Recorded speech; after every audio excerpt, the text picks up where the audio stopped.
Without much delay, it's an honor for me to request on stage our very first honorable keynote speaker, Ms. Kanya Saseendran, digital transformation and digital leader at Wells Fargo. Kanya is passionate about ideation, implementation, and monitoring success based on best-in-class data science solutions. With over 17 years of rich work experience, Kanya has worked in various geographies such as the United States of America, United Kingdom, European Union, and Asia Pacific. Welcome, and the stage is all yours, Kanya. Thank you, Bridget. Salam alaikum. Hello, good afternoon to all. Looks like we have good participation for this session. And meantime, just wanted to quickly check that you haven't missed yesterday's keynote address by Ms. Duha Al-Buhendi from the Digital Incubation Center of Ministry of Communication and IT for Qatar. All right, Shah, thank you so much, Bridget, for supporting me on that as well. So back to where we started, marhaba. So I was talking to all of you about yesterday's session by Duha Al-Buhendi.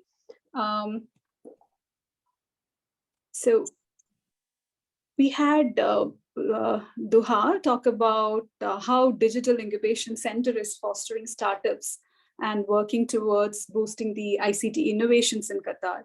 I understand it was extremely informative, and I'm sure nobody missed to attend that awesome session. So moving on to what we have for the day. Our topic for the day is COVID influence and advancement of XR in digital transformation.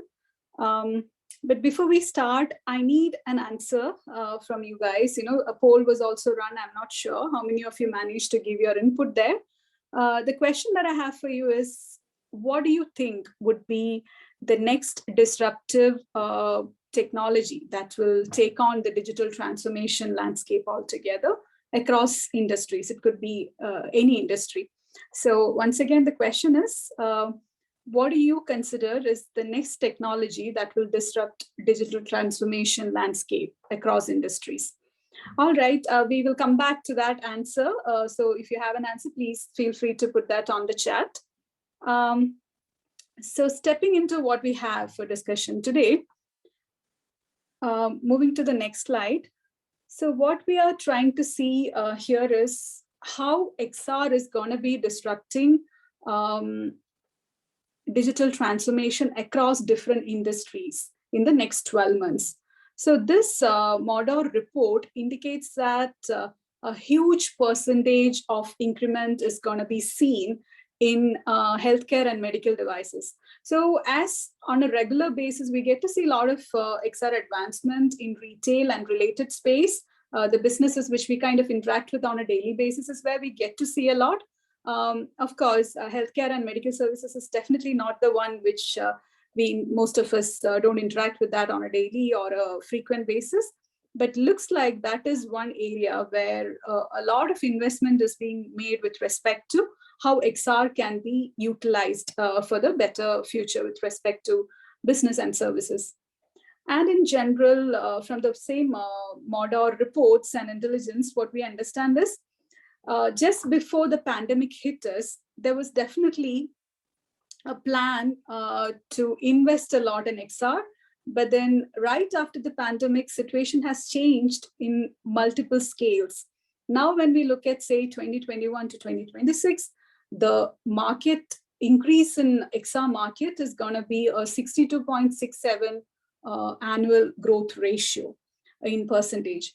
So that is extremely huge. You know, when we try to compare it with respect to a couple of the other disruptive technologies across digital transformation landscape, this is probably one of the highest, and definitely this has been influenced by the pandemic as well, when in general, the digital transformation budget has increased and XR has got a huge share. Moving to the next slide, we're going to be looking at the map of how XR investments are being different across different geographies. Bridget, if you could move to the next slide.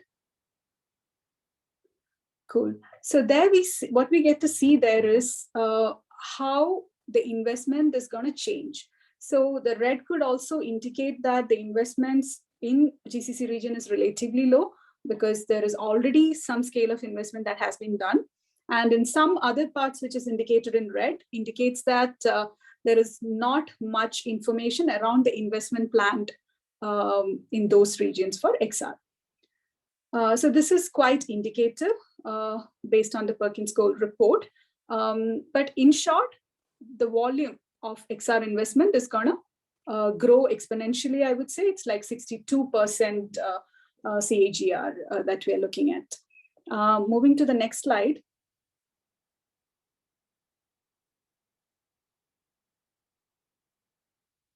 So here, these are some of the digital transformation technologies that we have seen in the recent past, right? But what, so we can see that XR is also already listed, and this I feel is already kind of history. This is behind us now. These digital transformation technologies are kind of behind us in the sense we still have a lot more to look forward to with respect to what could cause the next digital, what could take the digital transformation to next level through disruption. Next, Bridget. One more.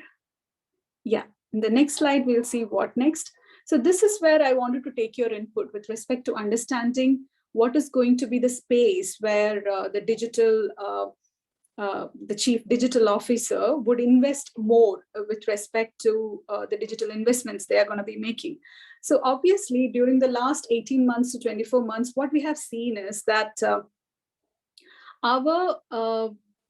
cyberspace has become less secure, and we have heard about multiple cyber attacks happening across organizations, which we never really anticipated to be not having a safe environment, right? So cyber attacks have become stronger, and that definitely kind of positions the CISOs and chief digital officers and the CIOs to look at increasing the investment in cybersecurity space, and also ensuring that we have the right systems in place to ensure the customer information is safe.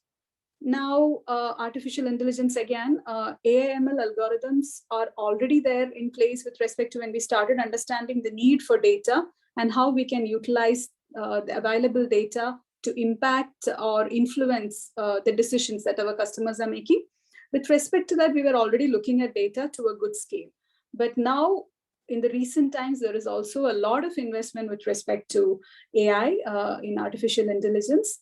And obviously on Omniverse and Metaverse is going to be real investments in the immediate future, which is again an extension of XR. At this point of time, I wanted to take a look at the chat screen to see if there are any, okay, I don't see any there. So with respect to these new technologies that we are looking at, there are certain primers that we need to consider to be sure that we move ahead with the right impact. So one is definitely technology modernization. What we have been observing across organizations, especially legacy organizations with over 10 years or decades of experience. In some cases, it runs to up to a century of experience in business. In these cases, the organization would have taken a huge step with respect to technology modernization, maybe a decade or 2 decades back. But to support the current digital transformations that we are looking at, that backend is not enough. So there is a lot of technology modernization work that needs to be done in order to stay prepared for the future in digital transformation. Again, the information that is available in market is changing continuously. Our customers are changing. Pain points of the customer, pain point of the business is changing. So for that, we definitely need to get more agile and be ready to take decisions on the go and implement solutions also on the go. And of course, the focus, this has already changed in many cases, but still we see that there are businesses which are kind of a little hesitant to move in the direction of focusing on customer experience. So these are some primers, I would say. which we need to pay some attention to before we call ourselves ready to take on the next digital transformation step. Okay, I get that message from Bridget. I see that AI wins in what our team here considers as the next digital transformation breakthrough. All right, I'm sure, in due course, we will get to see more, and there'll be more disruptive technologies getting added to the list. But for the time being, this seems to be a space where the chief in digital are willing to spend more time and money on. The next slide, Bridget. Cool. So this again is based on my conversations with some of the chief in IT and chief digital officers. So at times when digital transformation decisions are being taken, or when we define what is a strategy for digital transformation, often the information is not the same across the organization, starting from executive leadership, rest of the leadership, as well as the team. So it is eminent, it's important to ensure that everybody gets the same understanding with respect to what is the digital transformation that we are trying to achieve and what is the purpose behind it, and empower the team to ask the right why questions to ensure that the definition is clear across board. With respect to the misunderstanding again, across the economics of digital, say for instance, when we pick the technology readiness, when we are looking at that one example, basically we are looking at a lot of money being invested there, right? So we also need to ensure that this money being invested and the time that is available for us to see the break even, right? That is clearly defined to entire stakeholder set. Or else what could happen is, even if you have buy-in with respect to the investment, if the timelines are not defined, that could also impact your progress in a not so positive way. So ensure that you understand the economy of the digital transformation that you're putting your hands into, and be sure that the information is communicated consistently across all stakeholders. And when we look at our organization or the problem that we are trying to solve, we know it's a digital solution that we are talking about at the moment. But again, look beyond your team, look beyond your competition to ensure that you're in a position to identify those disruptive technologies that you might come across. So keep your eyes open, understand your ecosystem, never overlook that, but also ensure that you include your competition and beyond as part of your ecosystem. So don't stop looking beyond your competition. That is a point that I have tried to mention. So this picture on the right-hand side, it's an indication of how legacy organizations are kind of falling behind with respect to achieving the required standard in digital transformation. Often what happens is, by the time they understand that the steady revenue growth has kind of stopped or reduced, that's when they realize the need for digital transformation. By the time that realization happens, it's already a bit late and they start slipping with respect to revenue. By the time a solution is in place, it will be relatively late. So from that dip, the red dip at the bottom, from that dip, for you to move to that blue, which is being back in track with respect to the revenue scale that you initially had, it definitely has to be a disruptive solution that you bring in place, which means it cannot be something that one of your competition is already doing or a competition is about to do, right? It has to be a thought that has to be far beyond. So keeping, the digital leaders, keeping their eyes and ears open to understand what is that next possible disruptive solution will definitely help ensure that the legacy organizations also manage to skip the pitfalls and move to an area ahead and start increasing their revenue as well, and start building a steady state revenue. On the next slide, I have identified a couple of these parameters which digital leaders also need to focus on. I'm not going to read through the content, but some of the items I would definitely like to talk through to ensure that we have all our attention on that. Obviously, customer obsession is not something new these days. All leaders are quite aware that that is the only way ahead, irrespective of a B2B business or a B2C business, right? And the other item which I spoke about was looking at our company problem, looking at our competitions, and looking at organizations beyond our industry itself is critical as a digital leader. And often, staying closely connected to the groundwork will also make a lot of difference, because we are talking about the leader DNA of customer obsession to be passed on to the rest of the team as well. So from that point of view, it's critical that the leader stays closer to the groundwork as well to influence the thought parameters of the team. Continue to develop your capabilities. With that, I don't mean the leader capabilities, but also for the team with respect to technology, with respect to understanding how the business is changing, how the digital landscape is changing. All this information, along with the technical capabilities, is important for everybody on board. And the next important item that I would like to talk about is, now the industry has come to an understanding that producing the best of your digital solution is good to have, but then better than that is being the first one to be in the market, right? So always focus on first over best. That's already a process that digital leaders are following. And always take a closer look at data. Often, if we look at how leaders used to think like 10, 20 years back, intuition used to help them a lot with respect to taking decisions on what next, all that. Maybe today the intuition still probably holds good with respect to decision making, but now we also have the data, and we should definitely not ignore possibilities to confirm that our decision is right, and always find opportunities to challenge all your stakeholders, so that way we are sure that we are trying to put together the best solution with a customer obsession in mind. So moving to the next slide.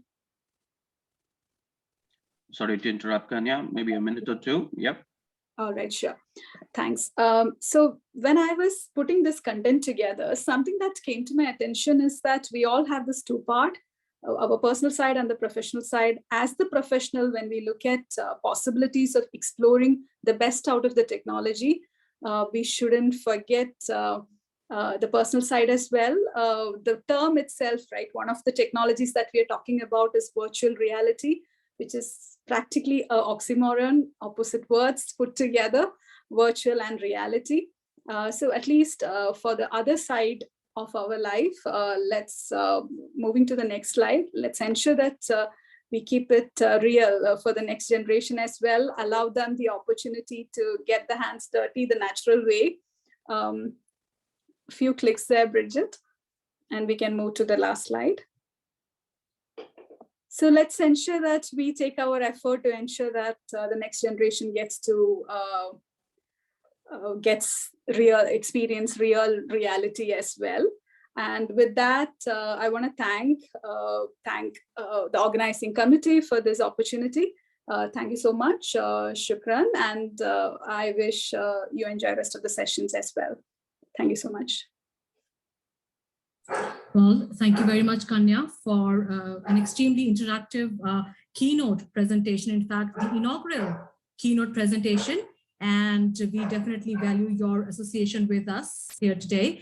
And the results of your poll will be emailed to you towards the day end, consolidating both the days' poll records. Thanks again. Thank you, Bridget. Thank you all.